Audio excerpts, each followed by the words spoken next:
My stepmother wrote me out of my dad's obituary, but as co-trustee, I blocked her every move. 2 years later, she was found guilty on 14 counts in court. This is how I got justice for my dad and put her behind bars for good. I was 14 when my dad married Celine. She was the kind of woman who used the term networking like it was a verb and called her nail tech her therapist. On the surface, she was all smiles and expensive perfume. Behind closed doors, though, Celine was a gatekeeper for my dad's attention, his affection, and eventually his life. When they got married, she insisted on blending families. What she really meant was that I should blend into the background. She had 2 adult children from her last marriage, both entitled and allergic to hard work, and she made sure their needs always came first. If my dad gave me $50 for a school trip, she'd sigh and say, "Must be nice. My kids never got handouts like that," even though they did all the time. If my dad scheduled a weekend with me, an unexpected family issue would suddenly demand his presence. By the time I was 18, our relationship was reduced to brief phone calls and the occasional lunch she was always too busy to attend. Then, 2 years ago, my dad got sick. It wasn't the kind of illness you recover from. I found out from my cousin, not Celine, who probably just didn't want to worry me.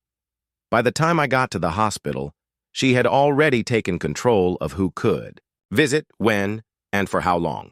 I was given a few hours each week, but only when she was there to monitor. When I asked Dad about it, he just sighed and said, "Let's not make things harder than they have to be." It was his way of avoiding conflict, but I saw it in his eyes. He wanted me there. A few months later, the call came. Dad was gone. I cried until my chest hurt. Then I asked about the funeral. Celine's voice was stern. "I don't think it's appropriate for you to be there." I thought I misheard. "I'm his daughter," I said. "And I'm his wife," she shot back. "This is a private ceremony for people who were actually part of his life." I couldn't breathe. "I am a part of his life." "Not in a way that matters," she said before hanging up. I drove to her house that night, enraged, but she wouldn't answer the door. The next day, I tried again. Nothing. Finally, I called, from a different number. She answered with the fake nice tone she used on strangers. But when she realized it was me, she snapped, "If you show up, I'll have security remove you." I didn't believe she'd go that far until I saw the obituary.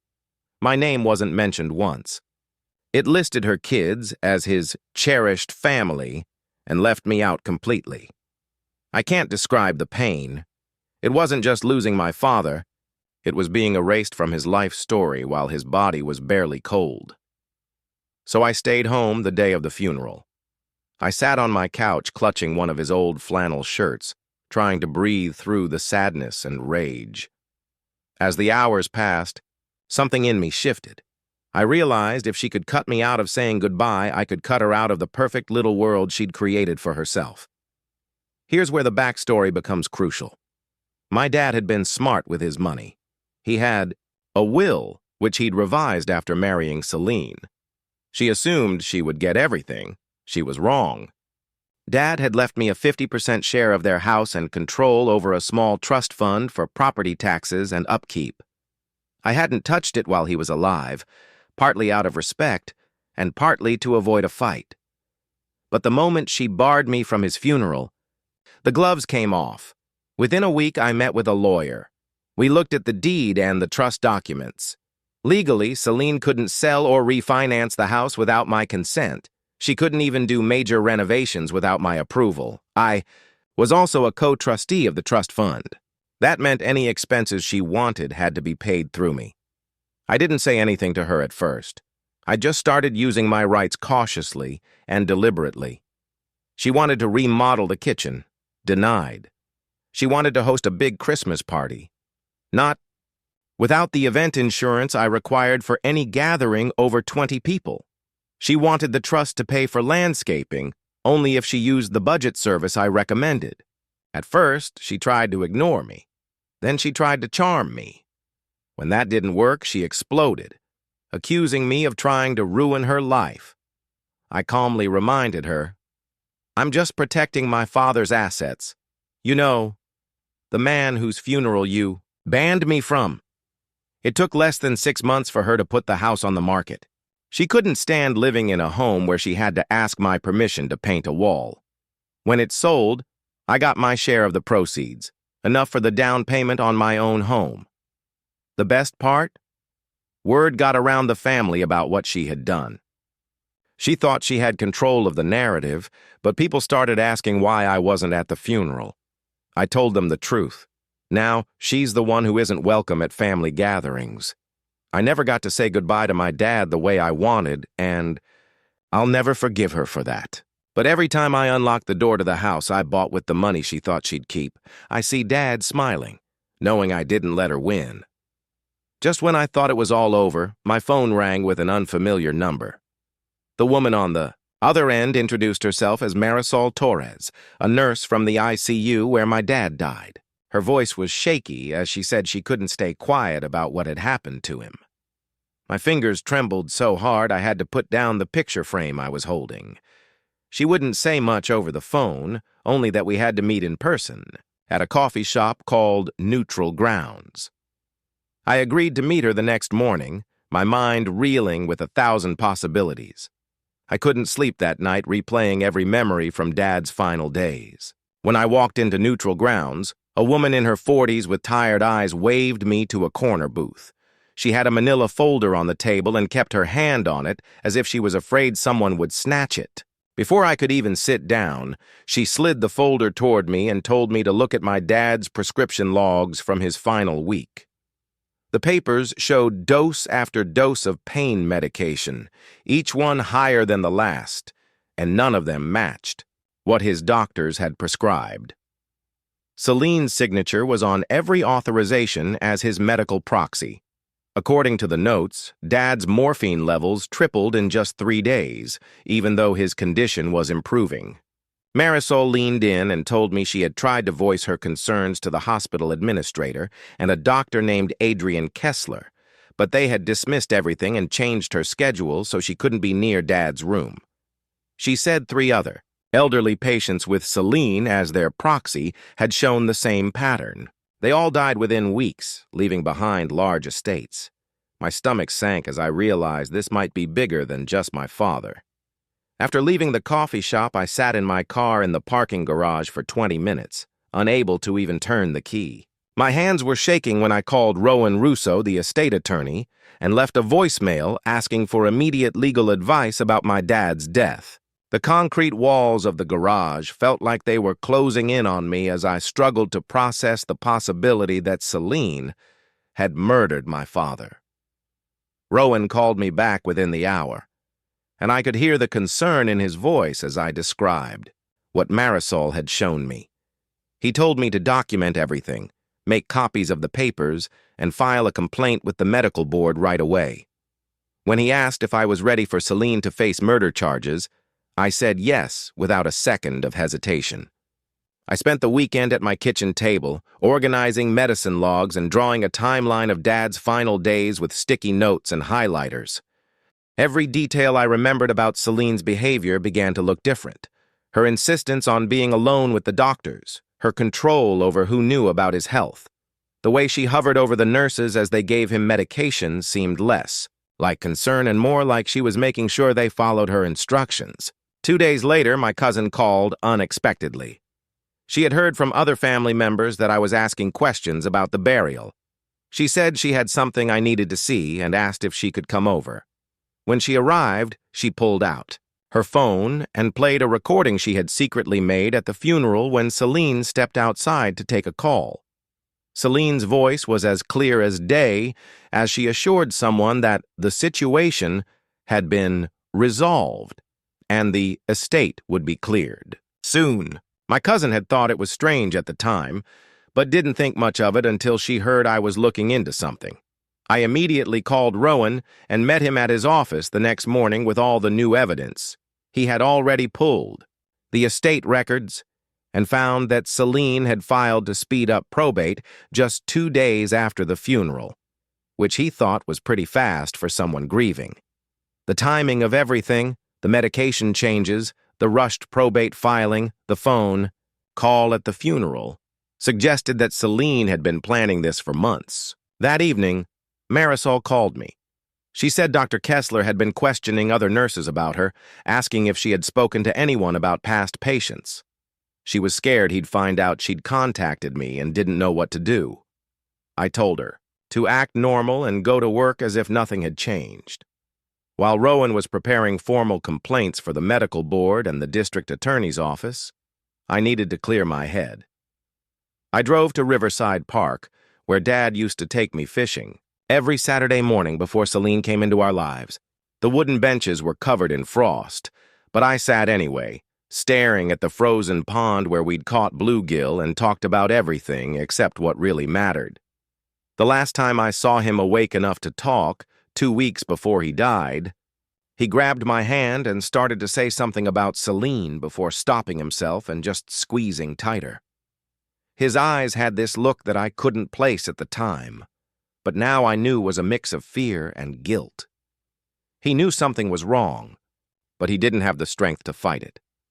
A week later, my phone rang at 2 a.m., and I almost didn't answer the unknown number. It was Dorian. His voice was slurred and angry as he talked about his mom acting crazy since the funeral.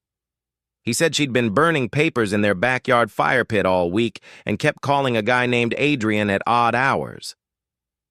I put my phone on record as he ranted about finding shredded financial records in the trash and hearing her yell at someone for not telling the truth. He repeated Adrian's name 3 more times before throwing up and hanging up. 2 days later, Rowan filed a formal complaint with the medical board, including Marisol's prescription logs and the tape from the funeral.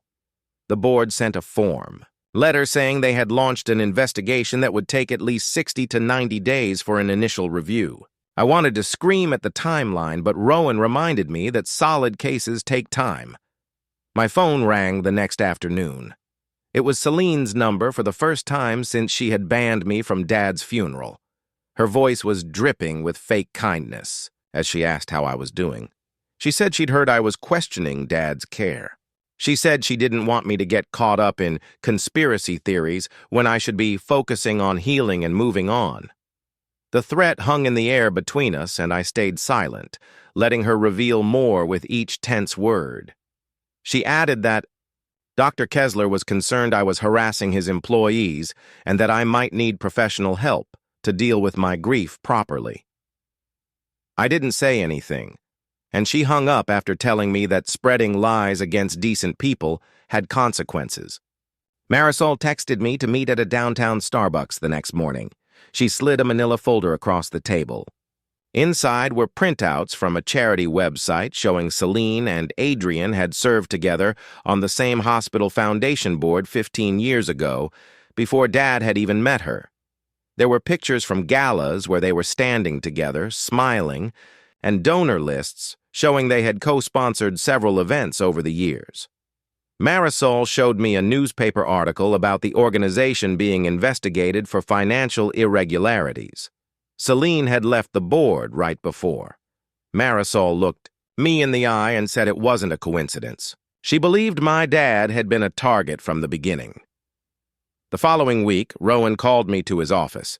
He had spread property records across his conference table like a timeline of desperation. Celine had tried to refinance Dad's house 3 times in the year before his death, but each application was denied because the trust required my signature. The loan amounts got bigger each time, starting at $200,000 and ending at $500,000. The final application was submitted about 2 weeks before Dad went into the hospital for what was supposed to be routine surgery. Rowan pointed out that each denial letter cited the trust structure, which protected my inheritance, as a roadblock. My apartment was too quiet that night as I lay in bed, replaying every interaction with Celine since she married my dad. I remembered her expression when Dad told her he had revised his will to protect my share of their joint property. She had smiled, but her knuckles were white as she gripped her wine glass and said how families should completely trust each other. Even then, her use of the word trust felt like a threat, but I was too young to understand. Aura arrived at my door 3 days later with her laptop and a flash drive with photos from Dad's funeral. She had been in the parking lot during the reception and noticed Celine meeting with Adrian behind the dumpsters. The timestamp read 2:47 p.m., while everyone else was inside eating finger sandwiches. Adrian was waving his arms and pointing at Celine, and she was holding up her hands as if to calm him down. In one photo, his face was red and angry, and for the first time, Celine looked terrified. 3 weeks after her first call, Marisol texted me in a panic. The medical board had called her for a formal interview that morning. By lunchtime, she had been suspended from work pending an internal investigation into patient confidentiality violations and improper access to medical records.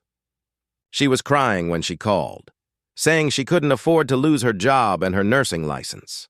Rowan immediately drove to the hospital with paperwork for a whistleblower protection claim, arguing that her suspension was illegal retaliation for reporting probable patient harm. He also served subpoenas for all patient records where Adrian was the attending physician and Celine was listed as the family contact or healthcare proxy. The next morning, Aura called and asked me to come over. She had found some old photo albums. I drove to her small kitchen, where she had boxes spread all over the table. We started looking through photos from 2 years ago, when Dad looked completely healthy.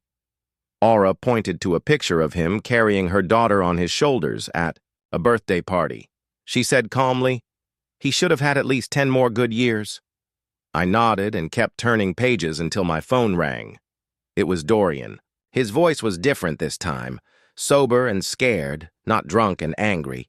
He told me his mom had been moving money between bank accounts all week.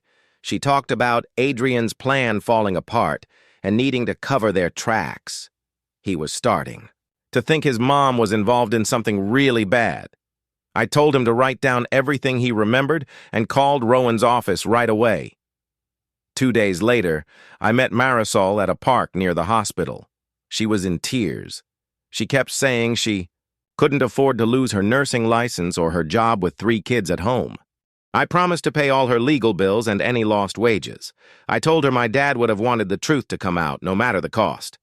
She wiped her eyes and hugged me before getting in her car. That afternoon, Rowan called from his office, sounding upset for the first time. Celine's lawyer had sent him a cease and desist letter, threatening to sue me for defamation if I continued to spread malicious lies. Rowan filed a formal criminal complaint with the Milwaukee Police Department that same day. He said the threat just proved they were scared and we were on the right track. After almost a month of paperwork and waiting, my phone rang with an unknown number. The woman introduced herself as Detective Callum Monroe from the Milwaukee Police Department's Fraud Division.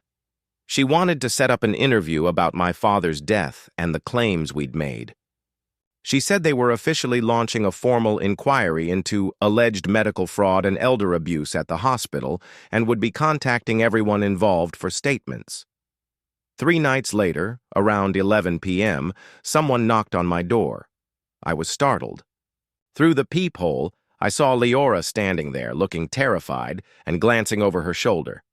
When I opened the door, she practically fell inside and started talking fast about her mom. She'd overheard Celine on the phone with Adrian talking about how to tie up loose ends before the investigation got too deep. Leora was convinced her mom would come after her next because she knew so much about their relationship. I grabbed my keys and drove her straight to Rowan's office, even though it was almost midnight. He met us there and took Leora's written testimony, during which she spilled everything she knew. She explained that Celine had used her old nursing textbooks to research specific drugs and their interactions. This research had started months before my father got sick. Leora gave us photos of her mom's notes on medication dosages and interaction effects. The next week, Detective Johnson called Adrian to the police station for questioning. Adrian looked nervous, constantly wiping sweat from his brow. He claimed that Celine was just a caring wife making normal medical decisions for her sick husband. But when the detective asked about the pattern of similar deaths and his long history with Celine, he couldn't say anything. He kept changing his story and contradicting himself, as documented in the detective's report. Meanwhile, I was going through the storage unit where I had put Dad's things after selling the house. I found a journal he had been keeping during his final months that I never knew existed. His handwriting got shakier as the pages went on. He wrote about feeling fuzzy after Celine's visits and wondered if his prescriptions were right, and why he felt worse after she helped him take his pills. He wrote about his conflicted feelings, trusting his wife while also suspecting something was wrong. It made me sick. The next day, Rowan got a call from Marisol's lawyer with some shocking news. 2 other nurses from the hospital had contacted them with similar concerns about Adrian. They'd been too scared to speak up before, but Marisol's courage had inspired them.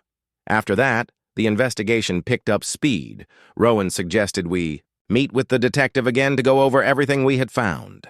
6 weeks had passed since the first hospital call, and I was starting to feel like we were making real progress. Then I ran into Celine at a grocery store near my new home. I was loading groceries into my car when I heard her voice behind me. My body went cold. She was standing between 2 cars, blocking my way. Her face was different, thinner, older. As she got closer, I could smell the same expensive perfume she always wore, but it made me want to throw up. "You have no idea what you're destroying," she said in a low voice. I pulled out my phone and started recording without even thinking, holding it at my side, making sure it was pointed at her. She kept talking, saying my father was going to die anyway, and that this way it meant something, whatever that meant. Her hands were shaking, and she kept looking around as if she was afraid someone would notice us. I told her to get away, but she grabbed my arm and squeezed hard enough to leave scratches. When another shopper walked by and asked if everything was okay, Celine instantly let go, putting on her best fake smile. She walked away quickly, but not before telling me I would regret what I was doing. My hands were shaking so badly I couldn't drive home. I called Rowan right away. He told me to come to his office immediately. We played the recording for Detective Ardon, who listened 3 times before calling for backup. The detective said Celine had basically confessed on the audio, and they would be issuing an arrest warrant immediately. 2 officers went to her house that afternoon, but she had already left. Her car was still in the driveway, and neighbors said they saw her putting suitcases into a cab earlier that morning before she confronted me at the store. The inside of the house was a mess. Drawers open, clothes everywhere, like she'd packed in a hurry. Dorian called me, crying that night. His mother had drained their joint bank account and left him a note saying she would contact him once things settled down. She had taken everything, including money from his sister Leora's education fund, and just vanished. He couldn't believe she'd abandoned them like that. But I wasn't surprised. Celine only ever cared about herself. The medical board started looking into Adrian's other cases after learning about the investigation, and what they found sickened everyone. Over the course of 5 years, they found 17 patients who died under similar circumstances, all with money and a connection to either Celine or Adrian. Some were Celine's country club friends. Others were Adrian's own patients who had been transferred from other doctors. The patterns were identical, prescriptions changed right before death, and family members kept away during their final days. On paper, each death looked natural, but together it was clear something horrific had happened. 2 months after that first hospital call, I finally went to Dad's grave. I'd been putting it off because I wasn't sure I could handle it, but I needed to tell him what was going on. The cemetery was quiet. I sat on the cold ground, talking to his headstone about the investigation and promising to get justice for him. Aura showed up while I was there. She must have known I'd finally found the courage to come. She just sat next to me without saying a word. We held each other, and I cried harder than I had since his death, finally letting myself feel the pain. I'd been suppressing while fighting Celine. Rowan called me to his office the next week. The FBI had joined the investigation since Celine had crossed state lines and they suspected interstate fraud. They said she had been tracked to a hotel in Chicago, but she was using a fake ID and they were still trying to pinpoint her exact location. The agent said it was only a matter of time before they found her, but I could tell they were frustrated she'd gotten such a head start. Adrian was arrested that same day in the hospital lobby in front of all his co-workers and patients. They charged him with medical fraud, elder abuse, and conspiracy to commit murder. Marisol watched from across the lobby as they handcuffed him. She looked sad, even though she had been vindicated because the entire situation was the opposite of everything doctors are supposed to stand for. The investigation grew, and 17 families eventually filed a civil lawsuit against the hospital, Adrian, and Celine. Rowan and I spent hours going through case files. The hospital's insurance company was already pushing for a settlement because they knew how bad things would look in court. Leora called Rowan's office one day and asked to meet. She brought a laptop full of emails from her mom and Adrian. They'd been using the phrase, the Milwaukee Protocol, as code for their scheme. And she had dozens of communications where they discussed which patients to target and how to split the money. The detective granted her immunity in exchange for her cooperation. She looked relieved to finally get it all out. I wasn't sleeping or eating well, and I kept checking the locks on my doors, terrified Celine would show up at my new house, even though the FBI said she was hundreds of miles away. 3 days later, Rowan called me at 6 a.m., his voice shaking with excitement. The FBI had caught Celine at Chicago's O'Hare Airport as she tried to board a flight to Costa Rica with a forged passport and $90,000 in cash. They pulled her off the plane in handcuffs while other passengers filmed on their phones. Within 12 hours, she was back in Milwaukee, sitting in a holding cell at the county jail. The judge set her bond at $2 million, which she couldn't afford. They charged her with first-degree murder, conspiracy to commit murder, and financial fraud totaling more than $300,000.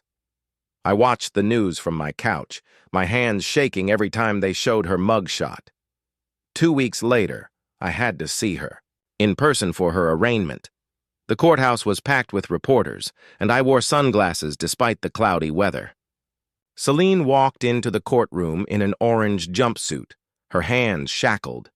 She looked 20 years older, with gray roots in her hair and deep wrinkles around her mouth. Her lawyer stood beside her in an expensive suit as the judge read the charges. Celine held her chin up and stared straight ahead as if she were at a board meeting. When the court asked for her plea, she said, "Not guilty," in a clear voice that made my stomach flip. I noticed she was still wearing Dad's wedding ring and the diamond earrings he'd given her on their anniversary. After the hearing, Dorian and Leora waited for me in the hallway. They both looked awful, with dark circles under their eyes. Leora started crying before she could say anything, so Dorian spoke for both of them. He apologized for everything, how they had treated me, taking Celine's side, and spending my dad's money like it was their own. They said they wanted to testify against their mother and would return any money from the estate they still had. I didn't know what to say, so I just nodded and walked away. And Rowan called the next morning to say that Adrian Kessler's lawyer wanted to meet to discuss a plea deal. We met in Rowan's office that afternoon. Adrian's lawyer, a young guy who was constantly sweating, said Adrian was willing to testify against Celine in exchange for a reduced sentence of 5 to 10 years instead of 25 to life. He said Celine was the mastermind, seducing Adrian and then extorting him over his gambling debts. Adrian had emails, text messages, and recordings of their conversations planning everything. Rowan looked at me, waiting for my answer. I wanted both of them to rot in prison forever, but Rowan explained that without Adrian's evidence, it would be much harder to convict Celine of murder instead of negligence. My fists were clenched under the table, and I could barely breathe as I imagined Dad dying alone while they counted their money. Rowan told us we didn't have to decide right away, but the offer would expire in 48 hours. I went home and threw up twice before calling Rowan back to accept the deal. 3 months of depositions, evidence review, and motion hearings left my head spinning. The pretrial hearing was on a Tuesday morning. Celine's lawyer tried to get the whole case thrown out, arguing about circumstantial evidence, chain of custody, and reasonable doubt. The prosecutor brought 8 boxes of evidence: medical records, financial statements, and a timeline showing Celine and Adrian were together the night Dad died. The judge spent an hour reviewing everything.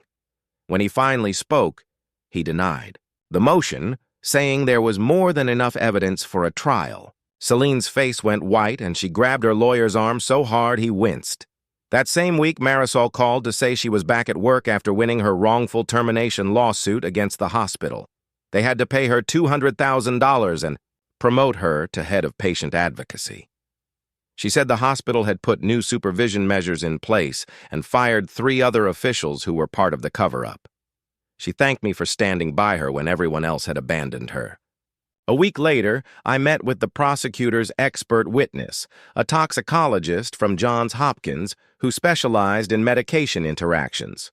We were in a conference room, going over Dad's medical papers page by page as he described what each drug did. He showed how the medications they gave Dad would shut down his liver and kidneys in just hours. The doses were 3 times the normal amount and combined with drugs that should never be given together. He said it was almost certain to cause organ failure, and whoever ordered it knew exactly what would happen.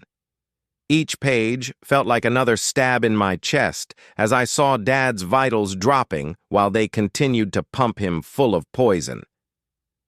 Aura called me that night, crying. She had found something on her father's old computer, emails from 2 years ago where my uncle was afraid Celine was having an affair with someone he called Ad. The emails were sent around the same time Celine and Adrian were on the charity board together. My uncle wrote that he saw them at a hotel restaurant when Celine was supposedly visiting her sister in Phoenix. He never told Dad because he didn't have proof and didn't want to cause trouble. The next morning, Celine's lawyer called Rowan. His client wanted to make a deal. Celine would tell me Dad's true final words and explain what happened that night if I agreed to drop the criminal charges. Rowan put the call on speaker, and I could hear the lawyer's desperation. I told him to inform Celine that she could take her offer and go to hell because I already knew what she did to my dad. The lawyer tried to object, but Rowan hung up on him. Rowan called me 2 days later and told me to come to the district attorney's office immediately. I walked downtown, and the building was swarming with reporters who shoved microphones in my face as I pushed through. Inside the meeting room, 3 federal prosecutors were sitting with boxes of files. The chief prosecutor, a woman with silver streaks in her hair, laid out documents connecting Celine to hospitals in Illinois, Indiana, and Ohio.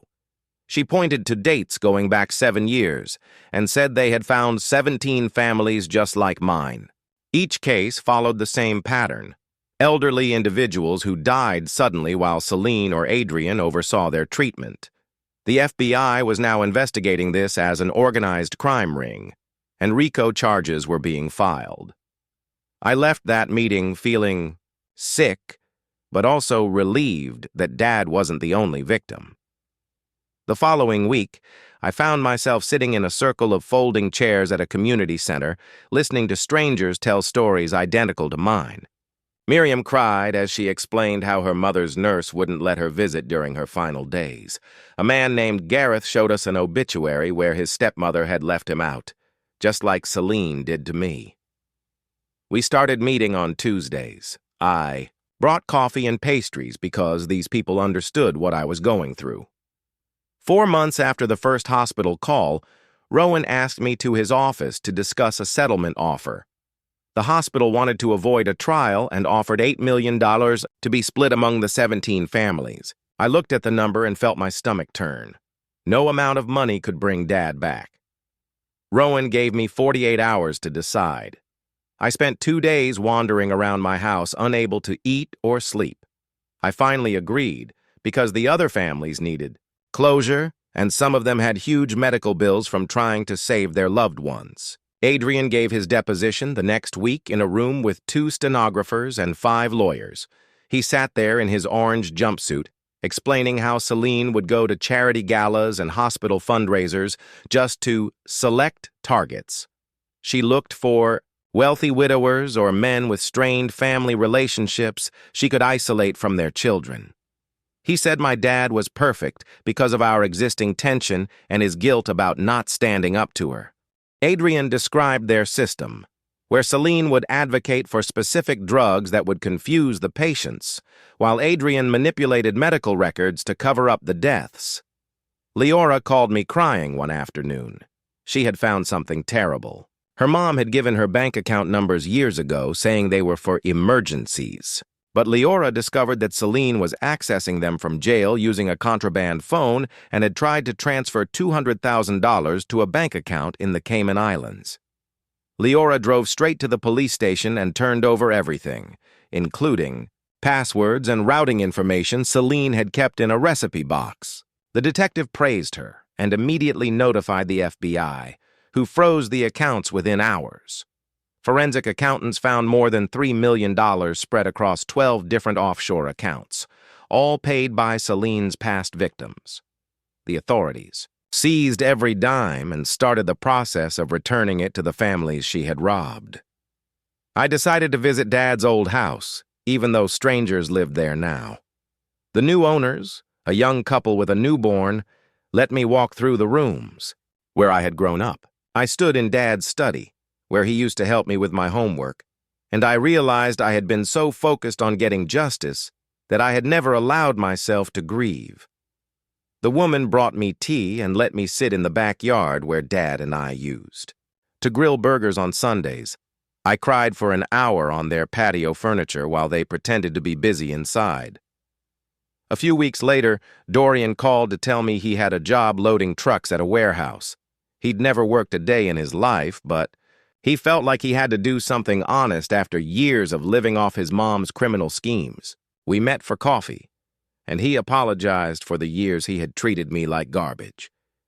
He showed me his first paycheck and said he was saving it to pay back some of the families his mom had wronged. I didn't completely forgive him, but I was glad. He was trying to be a better person. The prosecution found more evidence, including 3 life insurance policies Celine had taken out on Dad without his knowledge. Each policy was worth over $1 million, and they were all obtained within the year of his death. The insurance companies had already paid out, but were now suing to get their money back. 2 weeks before the trial, the judge held a hearing to consider Celine's lawyer's request to move the trial to another county. Her lawyer claimed the media coverage made it impossible to find an unbiased jury. The judge, an older man with glasses, looked at Celine and said that she had created the situation through her own greed and cruelty. He denied the motion and scheduled jury selection for Monday morning. Rowan's office was on the 3rd floor of an old brick building downtown. I spent the next 3 days there, trying to prepare my victim impact statement. I sat at his conference table with a legal pad, crossing out sentences as Rowan reviewed case files across from me. Every time, I tried to describe what Celine had done. The words felt inadequate. I wrote about being barred from Dad's hospital room while he was dying. I wrote about the funeral I wasn't allowed to attend and the obituary that erased me from his life. I wrote about finding out she had been poisoning him with high doses of morphine. Rowan looked up as I threw another draft in the trash. He told me to just write what I would say to Dad if he could hear me. That helped. By Thursday afternoon, I had 3 paragraphs that made my hands shake every time I read them. Marisol came to my place on Friday morning with coffee and a folder full of medical charts. She sat on my couch and spread the papers on my coffee table, pointing out dates and dose amounts she had marked in red. The prosecutor had asked her to testify about the drug patterns she had noticed during Dad's final weeks. She said preparing for this had changed her, making her question every order she had ever followed at work. We both knew we'd never be the same people we were before Celine entered our lives.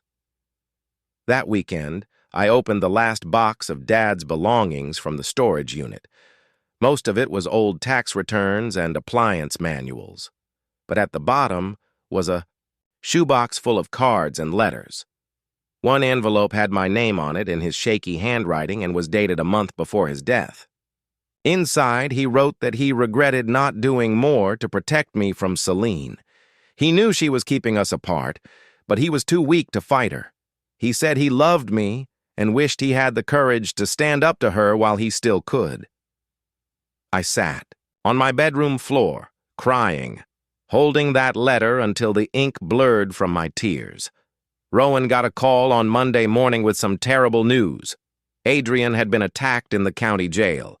An inmate whose mother had died from medical neglect trapped him in the shower with a sharpened toothbrush. Adrian survived, but he needed surgery to repair liver damage and was in critical condition at the same hospital where my dad died.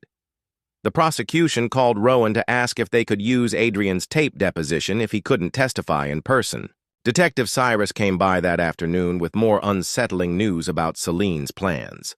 They had found emails on her laptop showing she had already chosen her next target, an 82-year-old widower from her country club named Leonard Voss.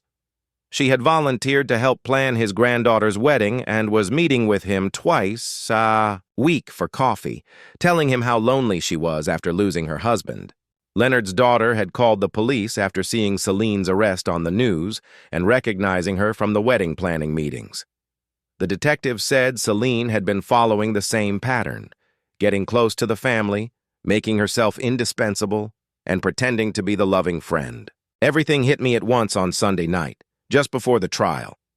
Aura found me on my bathroom floor at 2 a.m., unable to breathe, with a feeling like someone was sitting on my chest.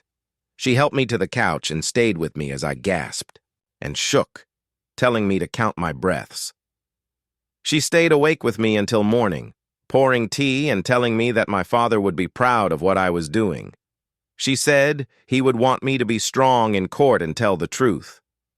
When we arrived at the courthouse on Monday morning for the first day of the trial, it was packed with reporters and cameras. The prosecutor, Helena Vargas, a woman with silver streaks in her black hair, stood up for her opening statement. She told the jury that they would hear evidence of a planned murder disguised as medical treatment. She painted a picture of Celine as a predator who isolated a dying father from his daughter, manipulated his medications, and stole not only his money but his final moments with his family. Celine's lawyer, a man in an expensive suit who was constantly checking his phone, claimed that Celine was a devoted wife who had made difficult medical decisions while caring for her terminally ill husband.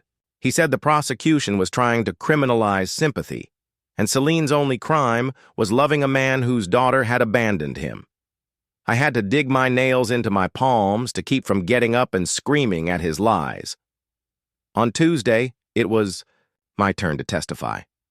My legs shook as I walked to the witness stand. Celine stared at me the whole time, her lips a thin line, trying to make me focus on her instead of the jury. Helena asked about the funeral, and I described getting the call that I was banned, driving to Celine's house, and being threatened with security. I told them about the obituary that listed Celine's kids but not mine, and how I was erased from my father's life story while his body was still warm. One of the jurors wiped her eyes as I read the letter Dad had written, apologizing for not protecting me from Celine. When Celine's lawyer cross-examined me, he tried to argue that I was just mad about the will and seeking revenge, but I stayed calm and stuck to the facts. Marisol took the stand on Wednesday afternoon, wheeling a cart full of medical charts and documents. She guided the jurors through each morphine dose, showing how the amounts increased while Celine was alone with Dad. She pointed to her own notes in the margins where she had questioned the dosages but was overruled by Dr. Kessler. Celine's lawyer tried to paint her as a disgruntled employee with a vendetta, but Marisol's detailed record spoke louder than his accusations. She had saved copies of everything, photographed prescription logs, and even recorded phone calls with Dr. Kessler when he told her to increase the morphine despite Dad's stable health. The court called a recess after Marisol's testimony. When we returned 3 days later, TV screens were set up for Adrian to testify from his hospital bed. He looked awful, with tubes sticking out of his arms and a neck brace. The prosecutor asked him to describe what happened to my father and the other patients. Adrian started slowly, his voice raspy over the video link. He explained how Celine would come to his office with cookies and coffee. She would ask questions about pain management and end-of-life care, always pretending to be concerned about her husband's comfort. He said she knew exactly which drug combinations would speed up organ failure without raising alarms. Celine jumped up from her seat and screamed, "He's lying! He's just trying to save himself!" The judge slammed his gavel and ordered her lawyer to control his client or she would be removed. Adrian continued his story, detailing how Celine would cry in his office while watching Dad struggle, asking him to increase the morphine even though the nurses said Dad was fine. The next witness was Leora. I couldn't believe she was about to testify against her own mother. She walked to the stand without looking at Celine, her hands shaking as she took the oath. Leora told the court about growing up with her mother's obsession with money and status. She explained how her mom would practice crying in front of the mirror to get the right emotional state for any occasion. Leora had walked in on Celine the morning of Dad's burial, rehearsing her grieving widow expression. Celine had laughed and explained that she needed to look perfect for the cameras since some distant relatives were wealthy. During the lunch break, I went to the restroom and found Celine there, reapplying her lipstick. She turned to me and said that Dad had asked for the medications. She said he'd rather die than continue living with a daughter who had abandoned him. Even though I knew it was a manipulation, it still stung. I just washed my hands and left without saying a word. That evening, I sat at my kitchen table going through Dad's journal, which the police had returned. I found an entry from 2 months before his death where he wrote that he was afraid of Celine. He said she was becoming someone he didn't recognize, cold and calculating about everything. He wrote that he wished I could visit more often without causing fights, and that he missed our Sunday breakfasts. The prosecution brought in a financial expert the next morning. He tracked Celine's offshore accounts. The jurors leaned forward as he showed charts of money moving through shell companies. For 3 years before Dad got sick, he described how Celine had looked into each victim's family situation, searching for parents who had strained relationships with their children. She carefully chose patients whose families would be less likely to ask probing questions about their deaths. 2 days later, Celine's defense team called their witnesses, mostly members of her book club and charity committee. They all said she was devoted to Dad, constantly talking about his care. But when the prosecutor cross-examined them, they admitted they had never actually seen her with Dad. They had only heard her stories. One woman admitted Celine had asked her to testify and offered to donate to her charity. Then Celine took the stand and gave the performance of her life. She wept about being persecuted by her jealous stepdaughter who had always hated her. She claimed I was unhappy about the will and trying to ruin her out of spite, but when the prosecutor started asking specific questions, her story fell apart. She couldn't explain the offshore accounts or why she was researching those particular medications.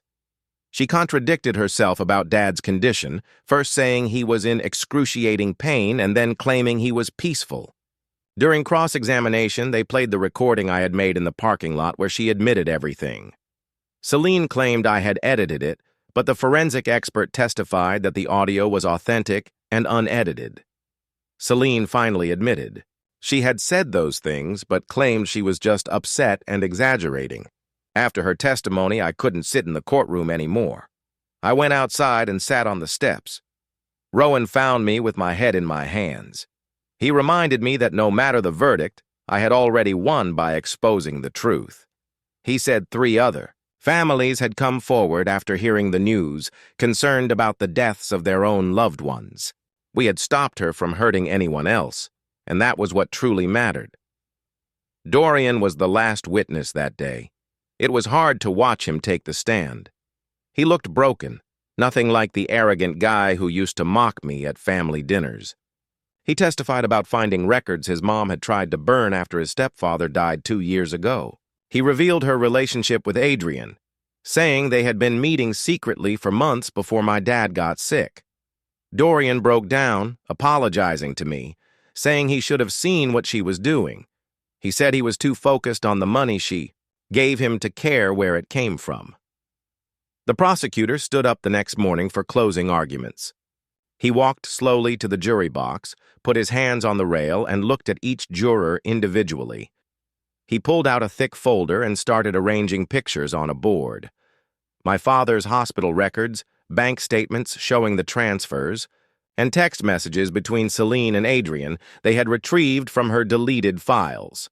He pointed to each piece of evidence and explained how Celine had planned everything, how she had gradually increased Dad's medication, how she had made sure she was always the one giving him his pills, and how Adrian had changed the medical records to hide what was really going on.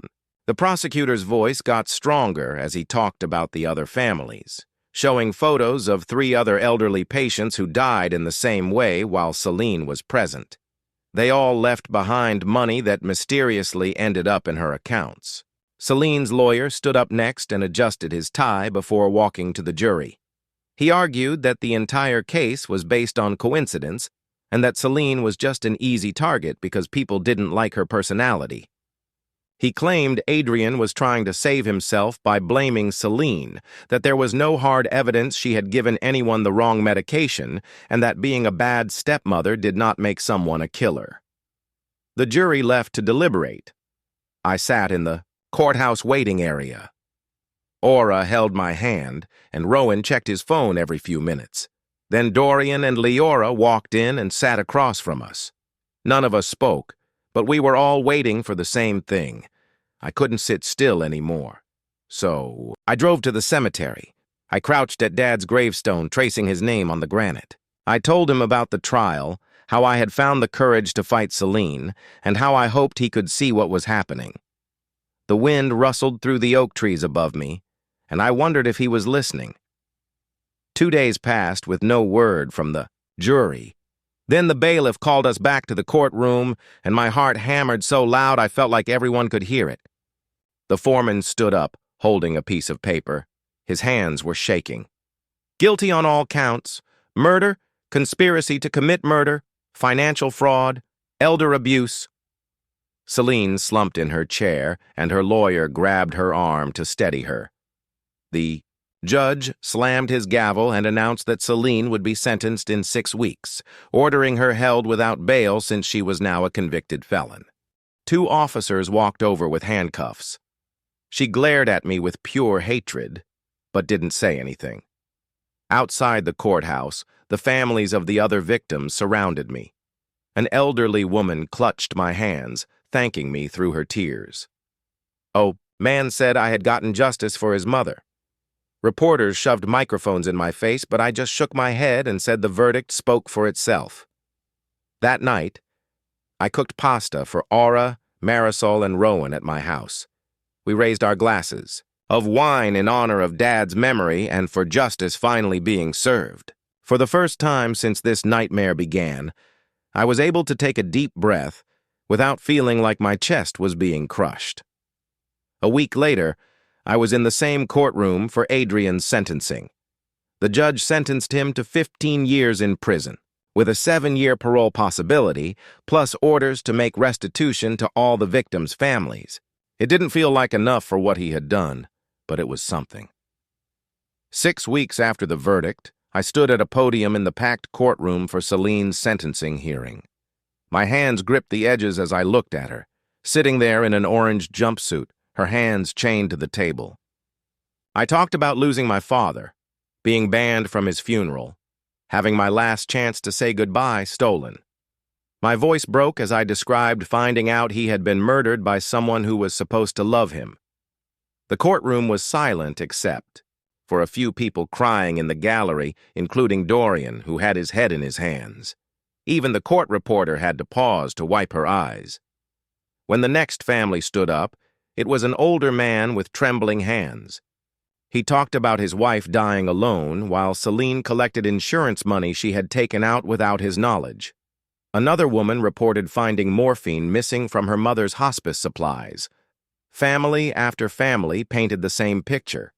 Loved ones died too quickly and too conveniently, always with Celine as the beneficiary of new insurance plans or sudden will changes. Celine stayed motionless through it all, not even blinking when a man broke down crying over his brother's final days. The prosecution displayed bank records on a screen showing deposits matching the death dates for 14 victims over 8 years. When the judge finally spoke, his voice was as hard as steel. He called her crimes the most egregious violation of trust he had seen in 30 years on the bench. He said she had turned compassion into calculated murder. For the first time, Celine's face cracked, revealing her true terror. The judge issued the sentence: life without parole on all 14 counts to be served consecutively. Essentially, she would die in prison. Celine jumped up, screaming that I had ruined her life and that it was all my fault. But the bailiff grabbed her arms and led her out while she screamed my name. The courtroom stayed quiet for a long time after the doors closed behind her. Outside the court, the other families gathered around me. We were all connected by this horrific event. They were forming a nonprofit to advocate for better oversight of medical proxies and wanted me on the board. They said my bravery in speaking up had saved other people's lives. I said yes without hesitation, knowing Dad would have wanted something good to come out of all this pain. 3 weeks later, Aura helped me clean out the storage unit where I had put Dad's belongings. His toolbox was in the corner, the one he'd used to teach me how to swing a hammer when I was 7. I felt ready to let go of what didn't matter and keep what did. We donated his tools to the technical school he had always supported. I kept his watch and a few photos and donated his clothes to charity. 2 months after the sentencing, Dorian texted me to see if we could meet for coffee. He and Leora looked healthier than I had seen them in years, both in therapy and trying to rebuild their lives.